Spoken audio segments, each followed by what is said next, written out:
दोस्तों आज हम जो बात करने जा रहे हैं, जी हाँ दोस्तों, आठवां पे कमीशन। जी हाँ दोस्तों, आठवां पे कमीशन के आयोग का जो गठन का मंजूरी मिला है, उसके बाद उसमें जो टर्म ऑफ रेफरेंस यानी संदर्भ शर्त जेसीएम के साइड से केंद्र सरकार को भेजा गया है सुझाव। जी हाँ दोस्तों, कि आठवें वेतन आयोग में क्या क्या आप बदलाव कर सकते हैं। जी हाँ दोस्तों, पूरा डिटेल आपको हम बताएंगे, बने रहिए वीडियो को लास्ट तक देखिए यहाँ पर 3 फरवरी का ही केस है। केंद्र सरकार द्वारा आठवें पे कमीशन गठन की प्रक्रिया शुरू कर दी गई है और इसके तहत सरकार ने national council staff side JCM से टर्म ऑफ रेफरेंस यानी कि संदर्भ शर्तों पर सुझाव मांगे थे और जेसीएम ने अपनी सिफारिशों को संकलित जहाँ दोस्तों करके सरकार को सौंप दिया है और स्टैंडिंग कमेटी की बैठक बुलाने की मांग की है ताकि इन शर्तों पर विस्तृत चर्चा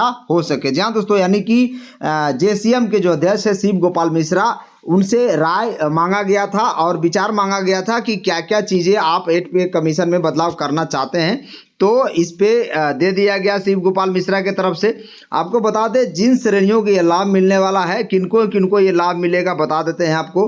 केंद्र सरकार औद्योगिक और गैर औद्योगिक कर्मचारी को लाभ मिलेगा, अखिल भारतीय सेवाओं के कर्मचारी होंगे उनका लाभ मिलेगा, रक्षा बलों और अर्धसैनिक बलों के सीएपीएफ के कर्मचारियों को लाभ मिलेगा, ग्रामीण डाक सेवा के कर्मचारी को लाभ मिलेगा, केंद्र शासित प्रदेशों के कर्मचारी, भारतीय लेखा परीक्षा सीएजी के अधिकारी और कर्मचारी को लाभ मिलेगा, सुप्रीम कोर्ट के अधिकारी कर्मचारी को भी लाभ मिलेगा। इसके अलावा संसद के अधिनियम द्वारा गठित स्वायत्ता निकायों आरबीआई को छोड़कर कर्मचारियों को लाभ मिलेगा, केंद्र सरकार के अधीनस्थ स्वायत्ता संस्थानों के कर्मचारियों को लाभ मिलेगा। अब बात होती है कि क्या चीज़ का डिमांड किया गया है, यानी कि 8 पे कमीशन में क्या चेंज करना है, पूरा डिटेल हम बताएंगे। जैसा कि देख रहे हैं न्यूनतम वेतन और फिटमेंट फैक्टर। जी हाँ दोस्तों, जेसीएम की जो सिफारिशें हैं, जो जेसीएम की तरफ से मांगा गया है कि न्यूनतम जो वेतन है सम्मानजनक जीवन यापन के आधार पर निर्धारित किया जाए और डॉक्टर जो एक्वायर्ड फार्मूला है, जहाँ दोस्तों डॉक्टर एक्वायर्ड फार्मूला से 7th पे कमीशन भी लगा था जिसमें न्यूनतम वेतन 18,000 रखा गया था, उसी हिसाब से 8वें पे कमीशन में भी मांग किया गया है ताकि वर्तमान जीवन शैली की ज़रूरतों को ध्यान में रखा जा सके। जहाँ दोस्तों यानी कि परिवार के जो इकाई हैं 3.6 माना जाए, पहले 3 था, 3 से 3.6 माना जाए, जैसा कि 2019 में श्रम मंत्रालय की विशेषज्ञ समिति की सिफारिश की गई थी। आपको बता दें फिटमेंट फैक्टर को 2.85 से लेकर 3 के बीच रखा जाए, ये मांग किया गया है जेसीएम के साइड से। शिव गोपाल मिश्रा मांग रहे हैं और जिससे सैलरी में 30 से 40% की बढ़ोतरी हो सके। जी हाँ दोस्तों, ये बहुत बड़ा मांग है शिव गोपाल मिश्रा का। एमएससीपी स्कीम में संशोधन किया जाए। जेसीएम की मांगे है कि एमएससीपी जो है 5 साल प्रमोशन की गारंटी दी जाए। इसके अलावा लेवल 1 के जो कर्मचारी है लेवल 2 उसको मर्ज किया जाए, लेवल 3 को 4 के साथ मर्ज किया जाए, लेवल 5 को 6 के साथ मर्ज किया जाए। जी हाँ दोस्तों, ये मांगा गया है 8 पे कमीशन के लिए। इसके अलावा प्रमोशनल पदानुक्रम प्रमोशनल हायरार्की को स्पष्ट किया जाए, किस तरह से प्रमोशन होंगे। इसके अलावा डीए और इंटरिम रिलीफ, जी हाँ दोस्तों डीए भी मांगा गया है। यहाँ पर देख सकते हैं जेसीएम की जो सिफारिशें हैं, महंगाई यानी कि डीए महंगाई भत्ते, महंगाई राहत डीआर को मूल वेतन में मर्ज किया जाए, ये भी मांग किया गया शिव गोपाल मिश्रा के द्वारा। इसके अलावा कर्मचारियों और पेंशन भोगियों के लिए अंतरिम राहत तुरंत लागू किया जाए, जिसे 8वां पे कमीशन लागू हो उसी दिन से यह लागू किया जाए। डीए डीआर की गणना के मौजूदा फार्मूले के संशोधित किया जाए। जहाँ दोस्तों डीए डीआर का जो फार्मूला है उसको भी संशोधन करने की बात कही गई है। पेंशन सुधार और ओपीएस बहाली की मांग किया गया। जेसीएम की मांगे हैं सीसीएस, आपको पता होगा सीसीएस पेंशन रूल 1972 अब 2021 हो चुका है, बहाल किया जाए। इसके अलावा 1 जनवरी 2004 के बाद भर्ती हुए सभी कर्मचारियों को पुरानी पेंशन ओपीएस का लाभ दिया जाए। सबसे बड़ी मांग तो यही है, ओल्ड पेंशन स्कीम पुरानी पेंशन स्कीम बहाल किया जाए। जी हाँ दोस्तों, इसके अलावा 12 साल बाद पेंशन का परिवर्तित हिस्सा पुनः बहाल किया जाए। जी हाँ दोस्तों, जो लोग रिटायर होते हैं 15 साल बाद फिर से उनका पेंशन पूरा मिलता है 15 साल बाद, यानी कि इसको 12 साल किया जाए ऐसा मांग किया जा रहा है। जो पेंशन बेच देते हैं 40% पेंशन बेचने की बात होती है, जो रिटायर होते हैं बेच सकते हैं ओपीएस में, ओल्ड पेंशन स्कीम में, उसी पर चर्चा किया जा रहा है कि उसे 15 साल की जगह पर 12 साल किया जाए। इसके बाद हर 5 साल में पेंशन में वृद्धि की संसदीय समिति की सिफारिशें लागू की जाए। जी हाँ दोस्तों, ये भी बात रखा गया।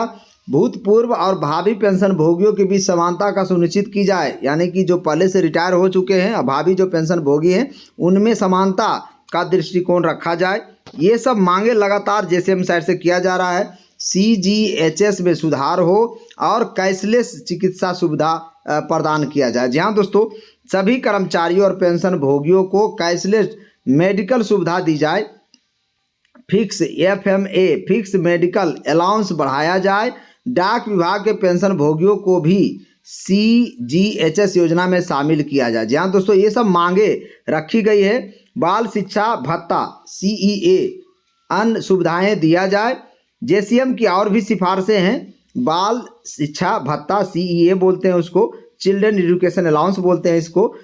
हॉस्टल सब्सिडी को स्नातकोत्तर स्तर पोस्ट ग्रेजुएशन तक बढ़ाया जाए। जी हाँ दोस्तों, इसके अलावा ऐसे भत्तों को पुनः लागू किया जाए जिन्हें समाप्त कर दिया गया है। तो ये सब शिव गोपाल मिश्रा की तरफ से मांगा जा रहा है। 8वां मांग है देखो, रेल रक्षा और अर्धसैनिक बलों के लिए विशेष प्रावधान हो। जहाँ दोस्तों, यानी कि रेलवे कर्मचारियों को जोखिम कठिनाई भत्ता रिस्क और हार्डशिप अलाउंस दिया जाए। जी हाँ दोस्तों, ये भी बहुत बड़ी मांग है। शिव गोपाल मिश्रा जो 8वें पे कमीशन में विचार करना चाहते हैं, 8वें कमीशन को चेंज करना चाहते हैं, शिव गोपाल मिश्रा ने केंद्र सरकार को ये भेजा है। रक्षा नागरिक कर्मचारियों के लिए स्पेशल रिस्क अलाउंस, बीमा कवर रिस्क अलाउंस, बीमा कवर और मुआवजा सुनिश्चित किया जाए। जी हाँ दोस्तों, रक्षा नागरिक कर्मचारी उनके लिए। इसके अलावा 8वें वेतन आयोग से संभावित वेतन और पेंशन वृद्धि हो। आपको बता दें, संभावित जो वेतन वृद्धि है वैसा बताया जा रहा है कि फिटमेंट फैक्टर 2.85 आधार पर किया जाए। यदि किसी कर्मचारी की मौजूदा बेसिक 40,000 है, ये कैलकुलेशन करके दिखाया गया है कि किसी भी कर्मचारी का बेसिक 40,000 है, तो 2.85 से आप अगर मल्टीप्लाई करते हैं, 2.85 से आप मल्टीप्लाई करते हैं तो उसका बेसिक हो जाएगा 1,14,000 रुपया। HRA 24% अगर 27,336 रुपया होता तो कुल सैलरी 1,41,360 प्रति माह बनना चाहिए। ये एक एग्जाम्पल लिया गया है। यदि किसी पेंशन भोगियों की मौजूदा पेंशन अगर 20,000 है तो पेंशन 20,000 गुने 2.85 होगा तो 57,000 प्रति महीना हो जाएगा। ये शिव गोपाल मिश्रा के द्वारा मांगा गया है। अब निष्कर्ष क्या निकलता है? 8वां वेतन आयोग संदर्भ शर्तों में कर्मचारी और पेंशन भोगियों के लिए बड़े बदलावों की मांग की गई है शिव गोपाल मिश्रा द्वारा।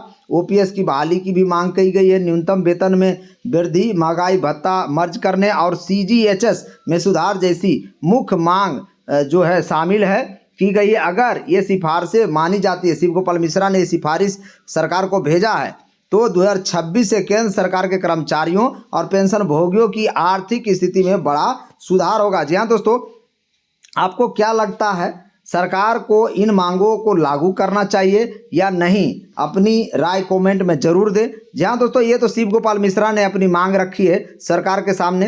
8वां वेतन आयोग का 1 जनवरी 2026 से लागू होना है। और अब आप कमेंट में ज़रूर बताएं कि क्या ये सरकार दे सकती है या नहीं दे सकती है। जी हाँ दोस्तों, मेरे चैनल को लाइक करें, शेयर करें, सब्सक्राइब करें। जय हिंद।